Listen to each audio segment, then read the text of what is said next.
Hi. Hi, Natasha. I'm excited about all of my guests, but I'm so very, very excited about you. You're the founder of The World We Want.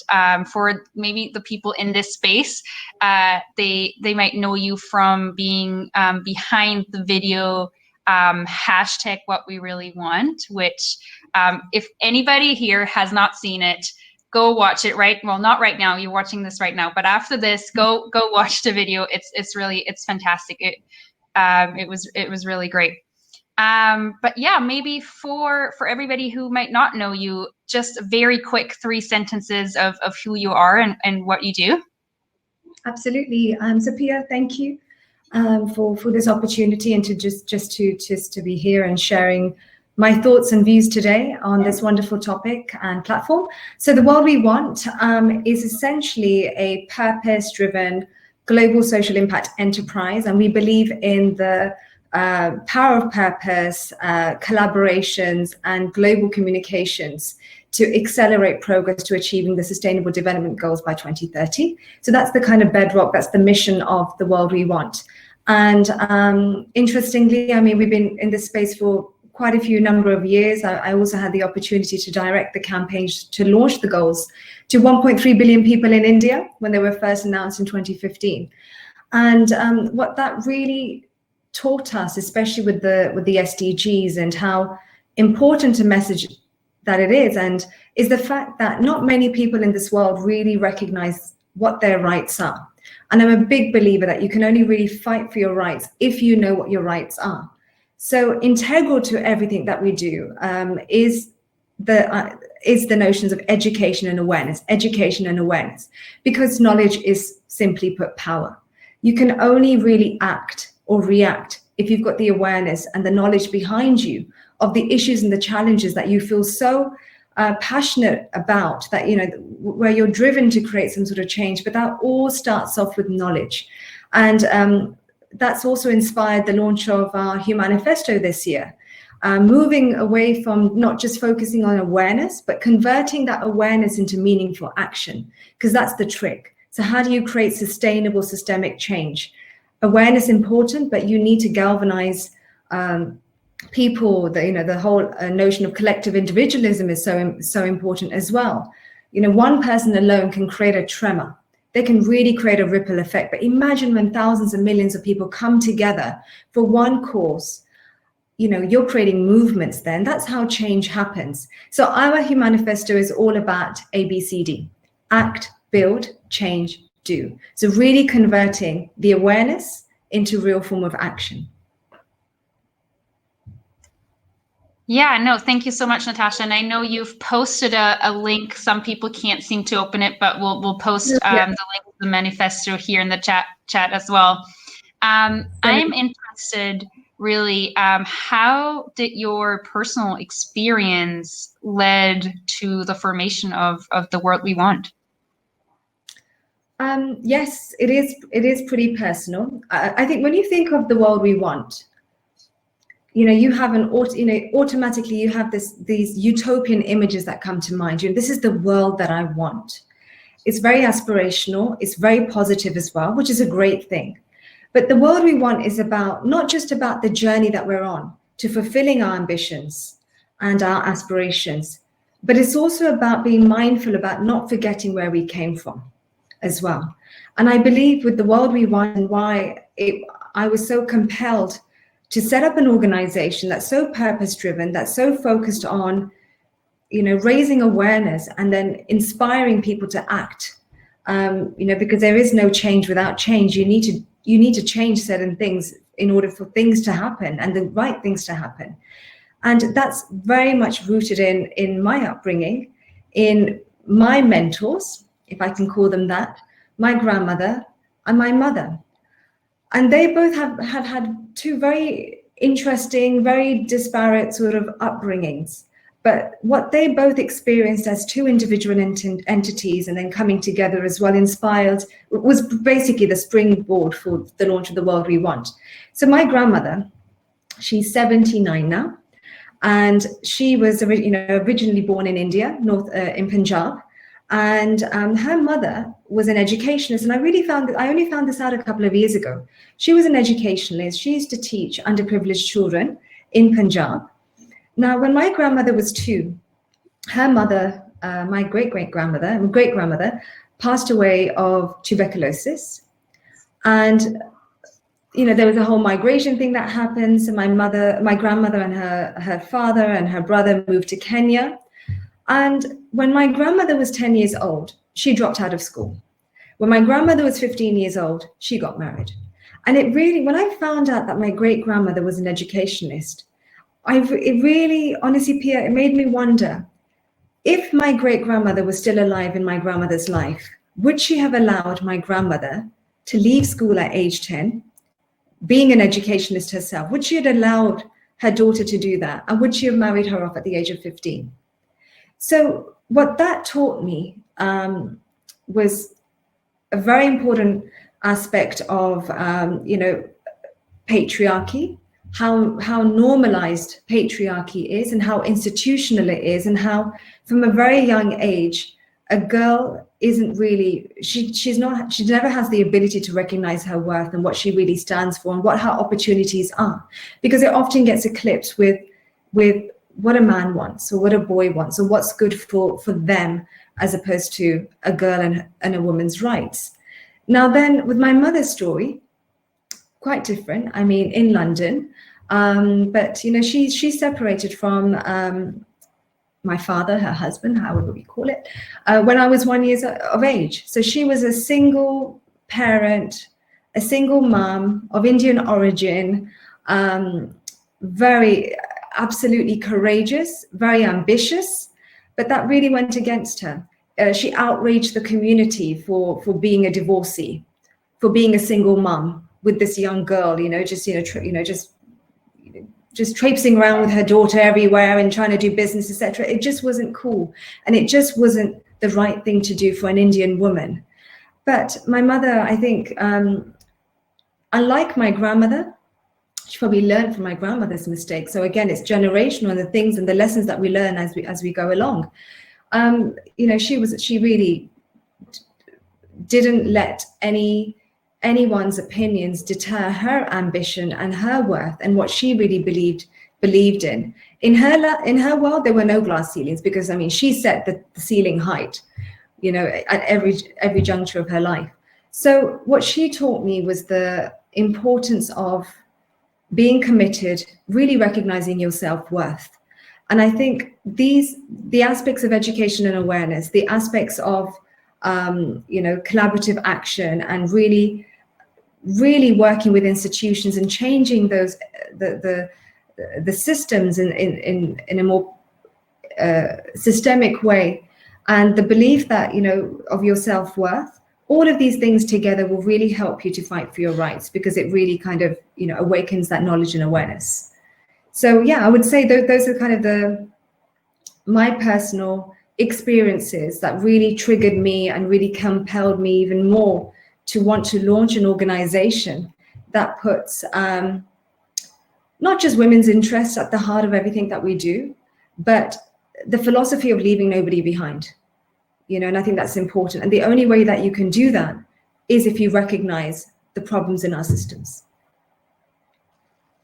Yeah, no, thanks so much for sharing your story. It's amazing to see really just in 2 or 3 generations that the change that happened. And just based on that and your personal experience, why do you think it's so important to educate, especially young girls, on their rights from an early age, right through into these mentorship schemes, to then ensure they're well represented?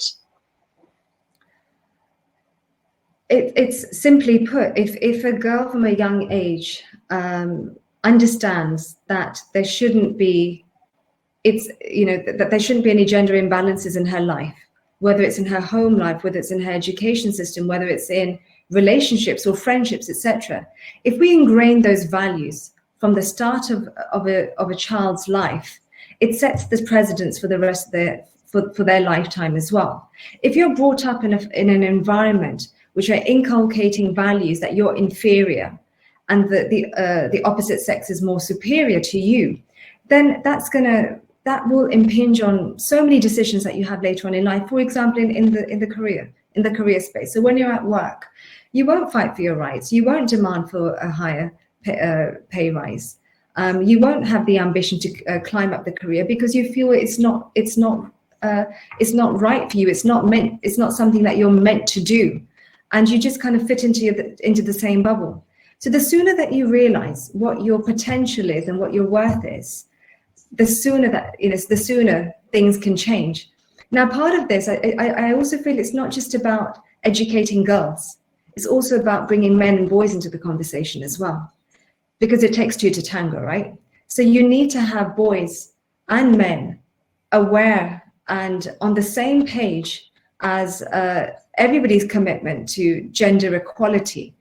And I'm a big believer that it's never about special rights. And it should never even be about, because I'm a girl, I should be treated in a particular way. No, it's not about special rights. It's about equal rights, because those equal rights are our human rights.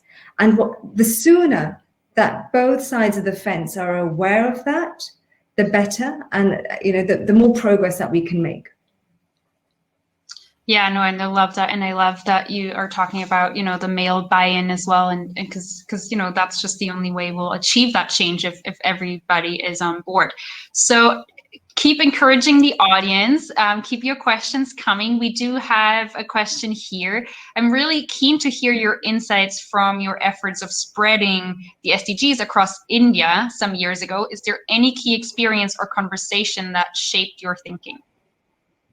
The big one is that you need to decentralize the conversation. You've got to make the conversation very super simple. And perhaps that's one of the reasons why the Millennium Development Goals didn't go as far as they perhaps should have. And we are still so behind in even achieving our targets. I think the more you keep this, the SDGs as a bit of as a corporate or a political construct, the more you're going to alienate the audience. And in order for change to happen, you need both top-down action and bottom-up, grassroots activism as well. So in order to appeal and really engage in a meaningful conversation with the masses, you need to ensure your communication is very simple, is very clear. There's a human connection there as well. They need to be able to understand how this really impacts them. And that's why another mission of the World We Want is very much about decentralizing that conversation. It's my mission to make the SDGs household chatter. That conversation needs to be in your households. It's the conversation that you're having over the printer, when you're in your office and you're just having a casual discussion. That's what needs to happen. And with India, India, we're talking about 1.3 billion people. India has 29 plus states. Each state is a different country in itself. You're speaking to different audiences. You've got 700 plus different languages as well. Your communication has to cut through, but it has to be so appealing to so many different generations, socioeconomic groups as well. So that's the other important thing. For the SDGs to resonate with the audience, you've got to make them appealing to them. And one of the big things that we did when we launched the SDGs, and again, another big thing that I believe in is collaboration, and really unlocking multi-sector stakeholder collaborations. And what I mean by that is, yes, so let's get a political leader in the room with an A-list superstar, like from Bollywood, like the biggest cricketer from India as well, with a massive activist, with an educationalist, with the biggest media group. So you need to kind of really create this nexus of influencers coming together, unlocking their insights, their expertise, yes, their monies as well if they could, but their reach to really make something happen. Yeah, and building on that, I think it would be interesting to know from your perspective, how can we unlock that innovation from the global south, and how can the global south and the global north really work together to collectively mobilize to make the 2030 agenda a reality? I think the most important thing is that relationship has to stop being transactional. It has to be more collaborative. And it's just so sad when you look at the statistics that a quarter of the world's income is controlled by, actually, no, I've got that wrong. A quarter of the world's the quarter of the world controls 4/5 of the world income. I mean, that's a staggering statistic, right? So we need to change that balance. And it's unlocking that innovation, as you rightly pointed out as well. It's about spotlighting the leaders in the global south. It's about empowering them as well. They need to actually feel as though that they have a seat on the table, that they can negotiate, that they can actually make decisions and actually bring on board their experiences as well. Again, to strike a deal, to strike a balance, to create that change as well, you need to be able to listen to each other. And I think that's a major problem there.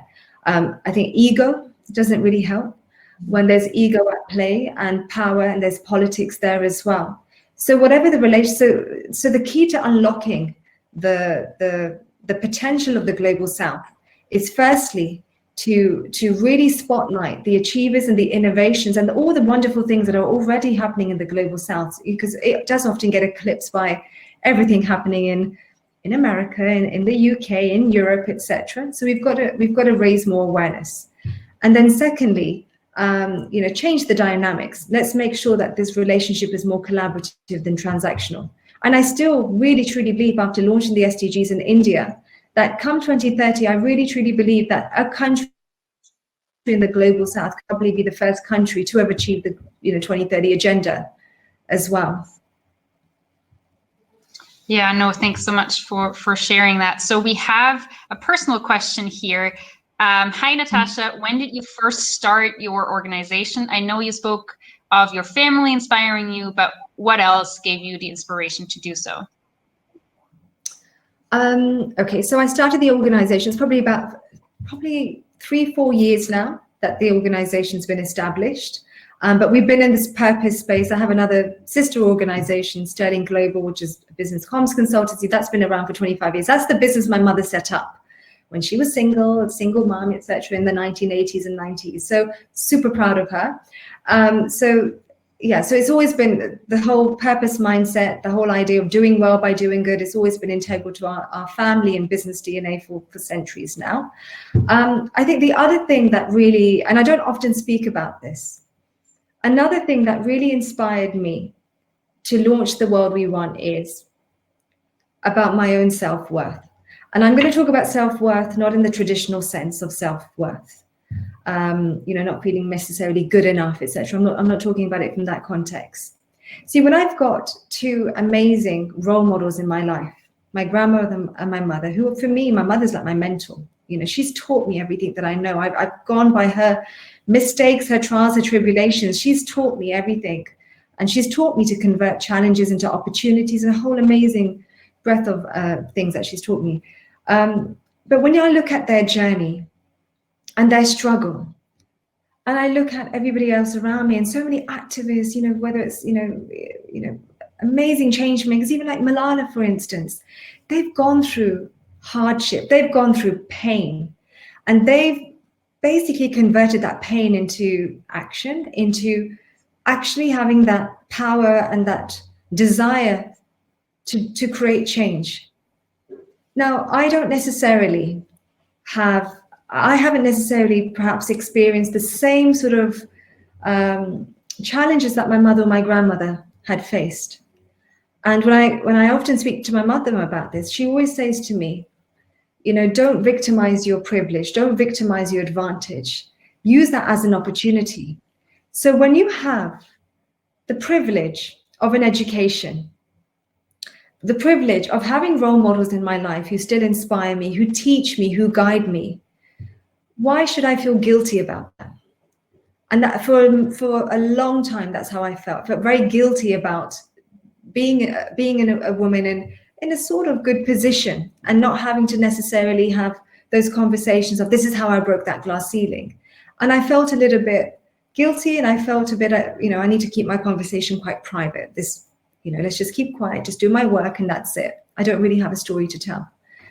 But I've learned that when you have the opportunity, and when you're blessed with certain opportunities, you should do whatever you can in your power to help others. And as Malala said, sometimes, you don't need a voice to shout, but you often need a voice to help the voiceless, and to really support their efforts. And another aspect to that is how empathy. So even if I didn't have personal pain that I've experienced to kind of govern my plans moving forwards, what I do have is empathy and compassion. And that is what has compelled me to do everything that I'm doing at The World We Want.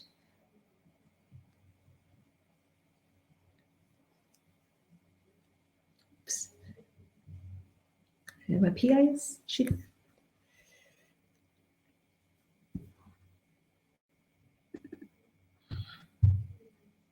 Hi, this is Elizabeth. I'm also working at the UN Global Compact, and it seems like Pia is having technical difficulties. Sorry about that, everyone, but we're actually already just at time for this session. I know there's another question coming in from the chat, so maybe you're able to answer that in writing afterwards. But also conscious that we have another session lined up right now with Brian. But thank you so much for your time, Natasha, and for your great insight. And yeah, thank you so much. Sorry, I'm back. I'm so sorry. I mean, the perks of working from home, you know. Yeah, thank you so much. It was incredibly inspiring. Thank you so much, Natasha. And yeah. No, thank you, Pia. Thank you so much for the opportunity and love being here today. Thank you.